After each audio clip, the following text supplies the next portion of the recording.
Hello students, मैं विशाल गुप्ता आपका teacher. आज मैं आपको क्लास 10th सब्जेक्ट इंग्लिश की जो बुक है फर्स्ट फ्लाइट, उसका जो सेकंड चैप्टर है Nelson Mandela long walk to freedom, written by Nelson Mandela himself. ठीक है जी, तो ये वो बुक है फर्स्ट फ्लाइट की, क्लास 10th की। ठीक है स्टूडेंट्स, इसका ये रहा second chapter Nelson Mandela long walk to freedom. Nelson Mandela की बुक है, चैप्टर है ये। ठीक है जी, उन्होंने ही लिखा हुआ है। वो साउथ अफ्रीका के पहले ब्लैक प्रेसिडेंट थे। ठीक है जी, तो उन्होंने जो कहानी, अपने संघर्ष की कहानी बताई है, उसके बारे में ये सारी कहानी है। ठीक है, स्टोरी तो आपने पढ़ ली होगी, मतलब ये चैप्टर तो रीड कर ही लिया होगा। ठीक है, अब मैं आपको इसकी समरी बताता हूँ। इस वीडियो में हम इसकी समरी ही करेंगे स्टूडेंट्स। इससे पहले कि मैं इस चैप्टर की समरी आपको बताऊँ, इसको कराऊँ, आपको एक चीज़ याद दिला देना चाहता हूँ कि यदि आपने मेरे चैनल को सब्सक्राइब नहीं किया हुआ तो आप प्लीज़ मेरे चैनल को सब्सक्राइब ज़रूर कर लें। ठीक है जी, तो चलिए स्टार्ट करते हैं इसकी समरी। मैं इंग्लिश के साथ साथ हिंदी में भी इसको ट्रांसलेट करता जाऊँगा। The inauguration day, inauguration day का मतलब जो शुरुआत का दिन था। 10th डे डाउन, 10th में डाउन का मतलब है उस दिन शुरुआत हुई थी, नई सुबह आई थी। It was bright and clear. ठीक है, ये बहुत चमकीली और साफ थी। Many world leaders had been coming to the author to pay respect to him. बहुत से विश्व के नेता आए थे और ऑथर को अपनी रिस्पेक्ट्स दे रहे थे। ठीक है जी, अपने रिगार्ड्स उस ऑथर को दे रहे थे। It was before the inauguration, ये फंक्शन के शुरू होने से पहले की बात है। The inauguration was to be the largest gathering of world leaders there. और ये इनॉग्रेशन दुनिया का सबसे बड़ा वर्ल्ड लीडर्स का गैदरिंग था। ओके जी, the place of inauguration, place of inauguration कौन सा था? The inauguration ceremonies took place in a big open building in Pretoria. ठीक है, प्रेटोरिया में ओपन बिल्डिंग में ये फंक्शन, ये सेरेमनीज होनी थी। Here the South Africa's first democratic non racial government was to be installed. तो इस जगह पे साउथ अफ्रीका की पहली डेमोक्रेटिक, पहली लोकतंत्र वाली नॉन रेशियल गवर्नमेंट, जिसमें कोई रंग का भेदभाव नहीं हो, ऐसी गवर्नमेंट इंस्टॉल की जा रही थी, शुरुआत होने जा रही थी। द स्वेयरिंग इन सेरेमनी, शपथ लेने की ceremony. On that date the author was in the company of his daughter Zenani. Mr. D. Clark was the first sworn in as the second deputy president. उनके साथ कौन था उस दिन? उनकी बेटी थी। और mister de Klerk was the first sworn as, पहले जिन्होंने शपथ ली वो थे second deputy president. Then Thabo Mbeki was sworn in as the first deputy president. फिर थॉबो म्बेकी ने फर्स्ट डेप्यूटी प्रेसिडेंट की शपथ ली। It was the author's turn now, अब ऑथर की बारी थी। He was sworn in as the president, उन्होंने प्रेसिडेंट के फॉर्म में, रूप में शपथ ली।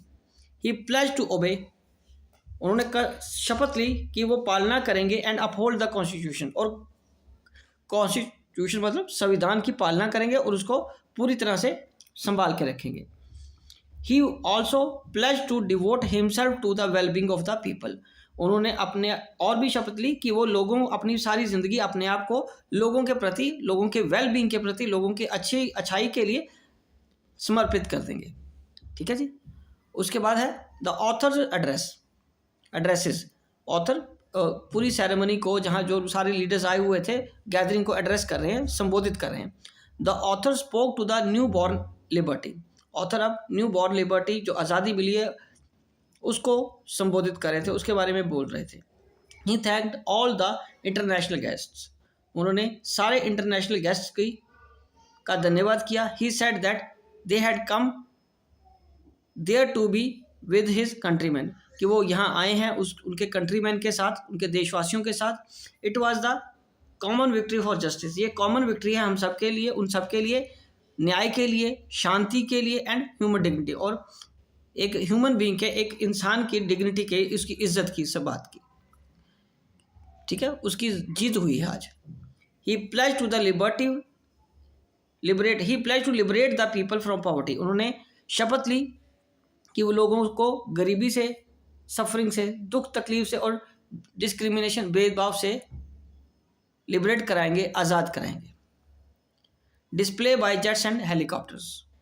After a few moments colourful south African jets and helicopters flu over the union building their. कुछ मोमेंट्स के बाद कलरफुल साउथ अफ्रीकन जेट्स जो आए थे हवा में, आकाश में, और हेलीकॉप्टर्स फ्लू, वो उस बिल्डिंग से ऊपर से होके गए। It was a military's loyalty to democracy for a new government. ये एक तरह से मिलिट्री का लॉयल्टी थी, जो उनके प्रति सद्भावना थी, जो उनके प्रति वो समर्पित रहने के लिए डेमोक्रेटिक तरीके से जो चुनी हुई सरकार है उनके साथ बंधे रहने के लिए उन्होंने ये हेलीकॉप्टर और जेट्स को चलाया था। ठीक है। Then the highest military generals having medals on their chest saluted the author.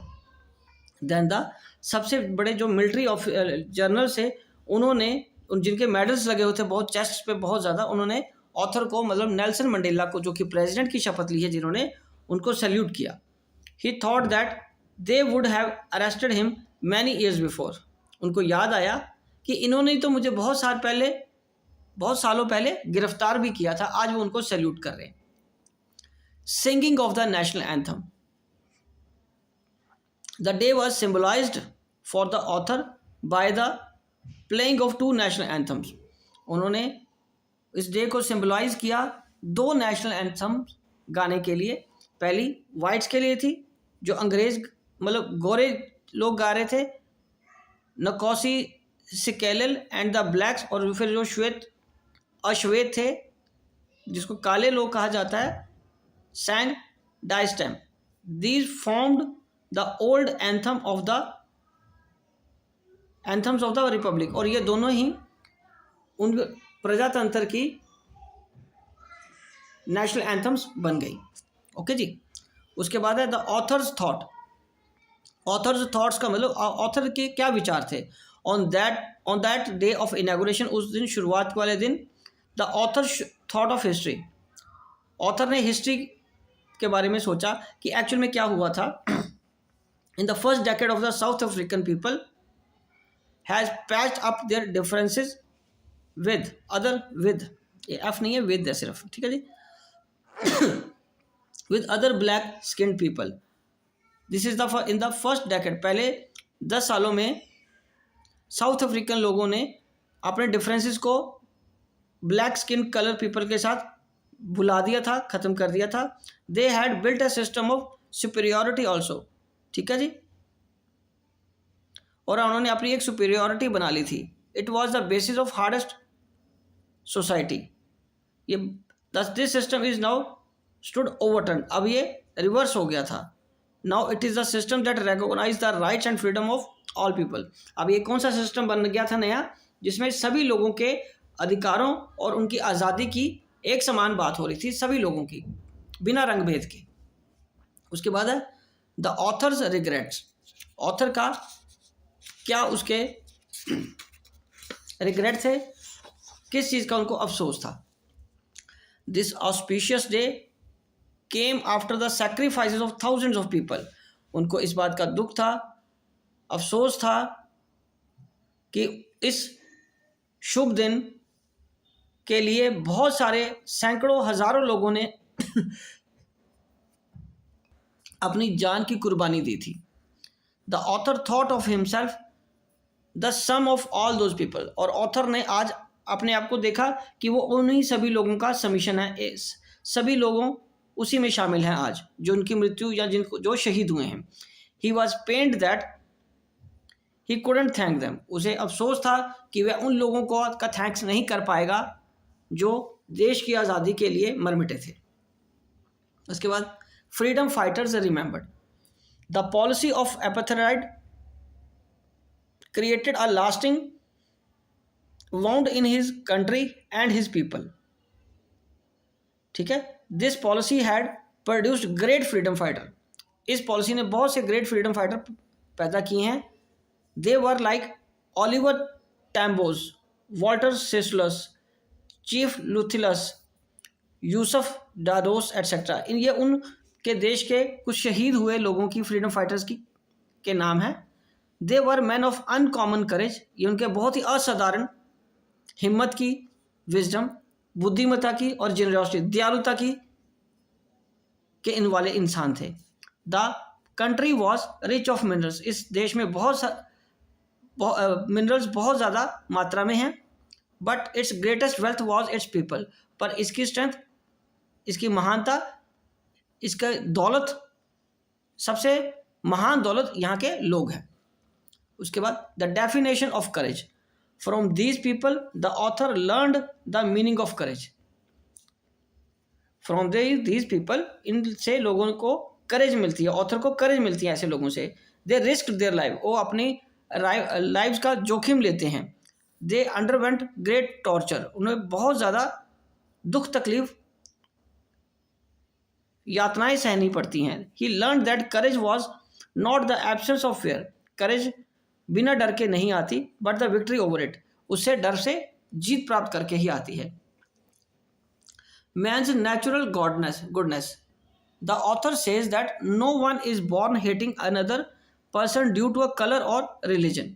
कोई भी व्यक्ति ऐसे पैदा नहीं हुआ जिसको रंग या काला या सफ़ेद कहा जाए, व्यक्ति को गोरा या काला कहा जाए, या धर्म के जाति के आधार पे उनको बांटा जाए।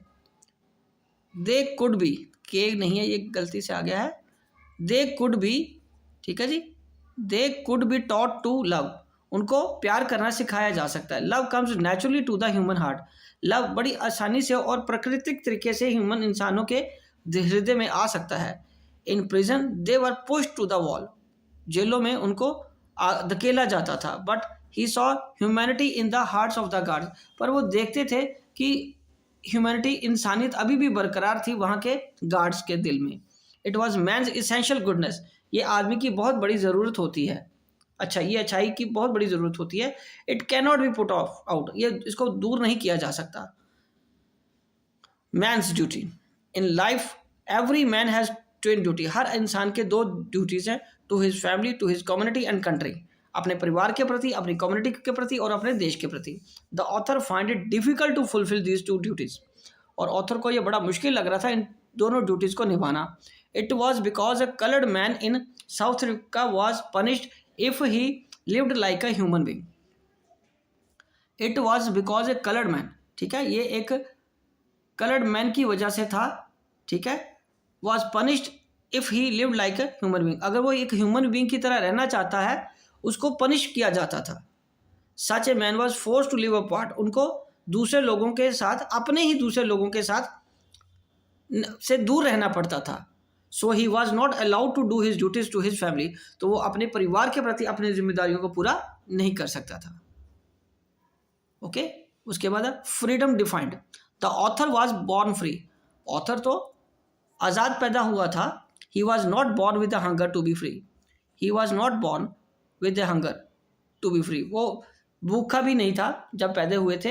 ही was free as long as he obeyed his father, वो आज़ाद था जब तक कि वो अपने पिता की बात मान रहा था। वो obeyed the custom of his tribe, अपने ट्राइब के, अपने उस एरिया के जहाँ पे वो रहते थे, जिस ग्रुप में, जिस कास्ट या जो उनका जाति या बिरादरी कह सकते हैं, उसके सारे रूल जब तक वो मान रहे थे तब तक वो आज़ाद थे। But soon he realise that his freedom was on illusion, तब उनको महसूस हुआ कि जो उनकी आज़ादी है वो एक सिर्फ इल्यूजन है, एक ख्वाब की तरह है। He began to hunger to freedom when it was taken from him, उन्हें आज़ादी की भूख लगने लगी जब वो उनसे छीन ली गई। As a student he wanted freedom to read and go, वो पढ़ने की आज़ादी और निकलने की, वहाँ से निकलने की आज़ादी चाहते थे। As a young man in Johannesburg he wanted freedom to be as per his potential, कि वो ऐसा इंसान बनना चाहते थे जो अपनी क्षमता के, योग्यता के अनुसार वहाँ काम कर सके। He also wanted to freedom of livelihood of his own and of his family, वो अपनी आजीविका खुद कमाने की और अपने परिवार के लिए कमाने की आज़ादी चाहते थे। Desire for freedom made him bold, desire for freedom, और ये फ्रीडम को हासिल करने की जो इच्छा थी वही उनको बोल्ड बना रही थी। ठीक है, बोल्ड मतलब उनको बहादुर बना रही थी। But soon he saw that he was also not free like his brothers and sisters. पर जल्दी ही उनको समझ लग गया कि वो अपने दूसरे भाइयों और बहनों की तरह आज़ाद नहीं है। Then he join the African National Congress. तब उन्हें अफ्रीकन नेशनल कांग्रेस को उन्होंने ज्वाइन किया, अफ्रीकन नेशनल कांग्रेस को। His hunger for freedom become great for the freedom of his people. उनकी जो आज़ादी प्राप्त करने की भूख थी अपने लोगों के प्रति और बढ़ गई। The desire for a freedom for of his people, कि वो उनको इच्छा थी कि अब उनके लोग भी आज़ाद हों। To live with dignity gave him power, कि वो भी इज्जत के साथ अपनी ज़िंदगी जिए। इस बात ने, इस सोच ने उनको और ताकत दी। ठीक है, इट मेड हिम बोल्ड, इस तरीके से उनको और ही बोल्ड बना दिया। बोल्ड मतलब और मजबूत, स्ट्रॉन्ग, बहादुर बना दिया। It made him life like a monk. अब वो एक संत की तरह और जिंदा दिल हो गए, जाग गए, मतलब इंटरनली भी। The chain of his people become chain for him too. जो उनके लोगों की बंदिशें थी, बेड़ियां थी, अब वो उनकी बेड़ियां बन गई थी। Oppressors and the oppressed without humanity. The author knew that oppressor must be liberated like the oppressed, कि वो जो जुल्म करने वाला है उसको भी आज़ाद किया जाना चाहिए, जिस पे वो जुल्म कर रहा है उसके साथ साथ। A man who takes away others freedom, एक आदमी जो दूसरे की आज़ादी छीनता है, बिकम दैट हेटेड, वो भी नफरत करने के योग्य बन जाता है, वो नफरत वाला हो जाता है। नो वन इज़ फ्री, कोई भी आज़ाद नहीं है। If he is talking someone else's freedom, जब वो किसी और के आज़ादी की बात कर रहा है। Both the oppressor and the oppressed are rob too of humanity, और दोनों ही ह्यूमैनिटी मतलब इंसानियत को ठग रहे हैं। ठीक है जी, तो ये थी सारी इसकी जो उन्होंने अपने जीवनी में से कुछ चीज़ें हम लोगों के साथ शेयर की हैं। ठीक है जी, आई होप कि आपको अच्छी तरह समझ आ गया होगा। मैं ये समरी और ये वीडियो यहीं पे कंक्लूड कर रहा हूँ। ठीक है जी, all the best, okay bye.